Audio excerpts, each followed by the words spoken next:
You're listening to the Mark Digital Live podcast produced by Felzine. Follow us everywhere at FELTZINE and follow me, Mark Digital, at MarkDigitalHD as in high definition. If you're a fan of the podcast and want to join the conversation or listen live, you can do that by hopping on our Discord channel. That link can be found in the description of this and every podcast we produce, along with the links to all of our other social media channels. So check that out and leave us a review wherever you're listening.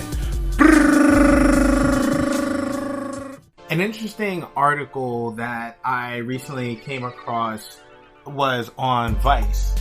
I have a love-hate relationship with Vice, right? It's kind of like they either totally hit the ball out the park or it's just some like ridiculous fucking like weird millennial hipster take on some random ass country about some random ass scene that like only exists for like 5 people, and some writer from Brooklyn just so happens to have a roommate who is a fucking like immigrant from this place and happens to be queer and play banjos, and so they write an article about queer banjo music from Colombia.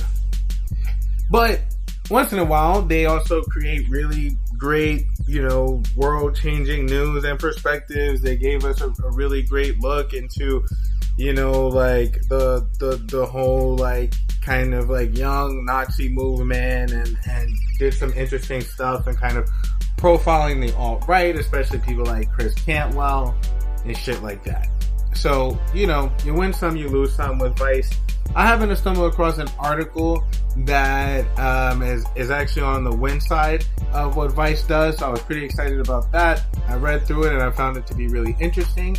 This article is talking about a nationwide fucking scam that's happening at Airbnb. This is happening everywhere from fucking Chicago to all around the Midwest. It basically uses Chicago as like their main hub, and then you start to see it spread everywhere to places like fucking Minnesota and just other kind of like, kind of central middle of the country, kind of like places that are sometimes called flyover states or whatever, kind of like big cities that are in those areas. I would say, like, first and foremost, like, the idea that people are using social media platforms to run a scam, that can only be blamed. You can only blame the social media channels for that, like, so much. Or you can only blame, not fucking social media channel. You can only blame a tech company so much for, someone using their platform in a way that is, breaking the rules or out of the norm. But my beef so much isn't with the fact that people can get scammed using these things. You can get scammed doing anything. Even before the days of Airbnb, I once was in China, and this was actually the first time I went to Beijing. The first time I went to Beijing, we get there, and we thought they had this like apartment / hotel that we had tried to rent, and we get there, and they tell us they gave it to someone else. They double booked it, and we couldn't stay there. So first of all, this is like the first time that I ever did a trip outside the country, besides going to like Canada or some shit. So I'm like 18 years old, with my wife, my wife today. We weren't married yet at that time, but, it's my first trip out the country. I'm with, my wife, who was my girlfriend at the time. She's not even from Beijing, and we get there and it's like, fuck, we ain't got nowhere to stay. I'm fucking freaking out. She's trying to make me calm down. And, thankfully the trip just went up from there. Besides the fact that I got, like, poisoned by the fucking pollution that was in the air. And I couldn't, like, go outside in the fucking day in the sunlight for, like, fucking 3 days or some shit. Anyway, it was an amazing trip. And still to this day, Beijing is one of my favorite cities in the world, and I really grew to love it through the pain. So, it goes to say you can get scammed and come back harder and still love that city. So, housing scams in themselves are nothing new. This is going to happen on any platform. It could happen even with, a big hotel. They could just make a mistake and just fucking double book something. I mean, they'll probably give you your money back more so than definitely before someone who's scamming you will. But this is the game, right? That's kind of like one of the risks you take whenever you travel and you land somewhere. You just gotta hope that the person on the other side of that transaction is doing the right thing. My issue, however, starts with the way that Airbnb handles these scams. So first and foremost, right, one of the things that this article uncovers, which is the first step in the fucked up shit that Airbnb is doing, is that if you spend a single night in a place or in even if it's not as advertised, even if it's disgusting, it's dirty, you cannot get your money back in full, ever. You cannot get your money back in full if you spend one fucking night in a place where you might not have nowhere else to go, right? So you could complain about a place as soon as you get there, but if you spend the night there, and it takes them longer, in a lot of cases it takes them longer than 24 hours to get back to you. And if you fucking spend the night there, just waiting for them to get back to you, to confirm that they're going to refund your money, you cannot get a full refund. Right? So now this is the first step in creating a system that actually favors the scammers over the customer. Right? Okay, so that's kind of like one kind of big issue that we have here is no matter what, Airbnb is going to get their money. Period. The other case is that even though they don't say this anywhere in their policy, they do prefer to have these things written out, right? So if the person who runs the place does admit that, hey, yeah, it is a little dirty, or yeah, we'd like to give you some refund back, Airbnb is going to default basically to saying like, yo, what do you have in writing to prove that the person who runs this property isn't doing what they said they're going to do? Meanwhile, none of this at all is laid out in any of the terms and conditions, right? The story also goes and they talk about this whole idea of the fact that people are able to kind of just create these what are obviously fake accounts, right? But all you got to do, they accept them because they have names like Kelsey and John, right? Or what was the other fucking one that was in this article that just made me laugh? Where I was like, oh, okay, this is definitely what they're going for. It's like fucking Becky. It's Becky and Andrew, right? So if you have names that sound white enough, you can basically sell anyone snake oil on Airbnb. This is the platform that they created, right? The platform where it's harder for black people, where black people just actually book a place and then they don't even get accepted, right? Or people just, mysteriously cancel their reservation hours after they make it because they happen to be black people and because fucking racist ass white people are afraid to have black people stay in their homes. And Airbnb is cool with this. Airbnb supports this as well. They support a system that not only scams people, but also perpetuates housing discrimination. And after a while, you have to start to ask yourself why this is the case, that Airbnb just so clearly doesn't give a fuck about black people.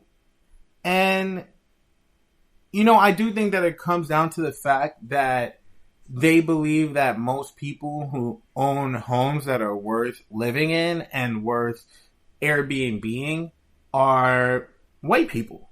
And they're going to do whatever it takes to keep that base of customers happy, even down to not allowing people who have non-violent felonies to even book a room.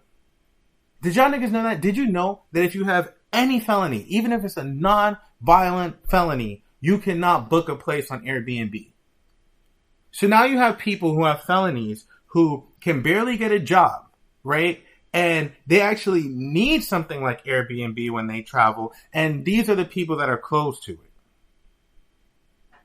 So this is a system that not only favors white scammers and does all that they can to protect them so that they can make money with them, but then they also go as far as to double back and do the new world kind of tech platform equivalent to redlining. So much so that every black person I know that uses Airbnb only rents houses from black people. Because they don't even feel comfortable. Like, how much rejection are you willing to deal with? Right? I know black people who are in interracial relationships who only have the non-black partner rent Airbnb spaces. And then they'll add them to the room after that. They'll add them to the place after that. Once it's confirmed. Because you know that you can get a higher quality place for a better price if you are a non-black. And actually get it approved and actually be able to stay there. And not have to deal with the headache of for some reason, you know, having your reservation rejected. I think Airbnb has gotten really lucky in the fact that it hasn't had to deal with the scandals that something like an Uber or a Facebook or a Twitter has. I think that there's this idea that they're, for some reason, like, not stealing data and using data. I think that there's this idea that for some fucking reason, they're like one of the good ones. They're some kind of good tech company. And that's simply not true at all. And I'll tell you what, I hope that as they start to IPO, I hope that things come to light in a similar way that they do with WeWork, right? Once WeWork started to IPO, that's when we started hearing the stories about what the fuck is really happening at WeWork, right? And yo, the thing about Airbnb is, if we're gonna sit there and we're gonna break up fucking Facebook, break up fucking Airbnb. What are they? They're gonna have a fucking monopoly on all of fucking like home sharing, right? Uber doesn't have a monopoly on fucking ride sharing. There's Lyft, right? There's even fucking Waymo that's fucking trying to compete with them in the future. Airbnb has this market set where practically no one can even begin to be a serious competitor to them, right? I mean, yeah, there's specialty companies that come up, like places where you could rent homes for families that have like young kids and shit like that, right? But it's only so long until Airbnb just starts buying those companies up, especially if they have a successful IPO.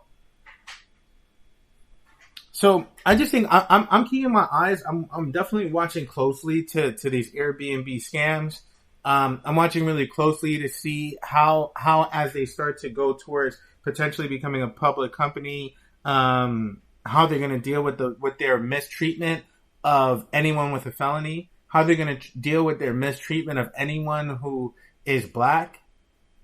And there's a lot, you know, I can speak on these things in a lot of different ways. I mean, I know people who work there and, you know, bless their soul, but I can't say that they're the most moral people that I know.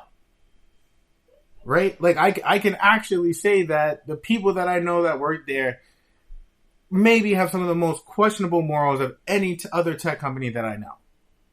And I think that sort of ruthlessness and that sort of direction that they like to go in, as far as like the type of people that they have on their team, it bleeds out into this sick, like, fucking, I mean, the whole app itself is a scam in the way that they try to draw us in and seem like they give a fuck about any sort of culture or any sort of people. They don't give a fuck. Like, even the idea of experiences, right? Like, the experiences platform, what is it? A lot of that shit is just cultural appropriation. A lot of that shit is some outsider coming in and creating some sort of, like, you see tours of, like, the hood in Brooklyn. You see tours of, like, the hood out here in Cali. That shit is like poverty porn tours. Like, this is what the platform is about. This is how the platform makes money. Never mind the fact that, like, we have massive homelessness in California and we have whole entire homes that are purchased just to be Airbnb businesses. And now there are whole towns that don't even want Airbnb to be there.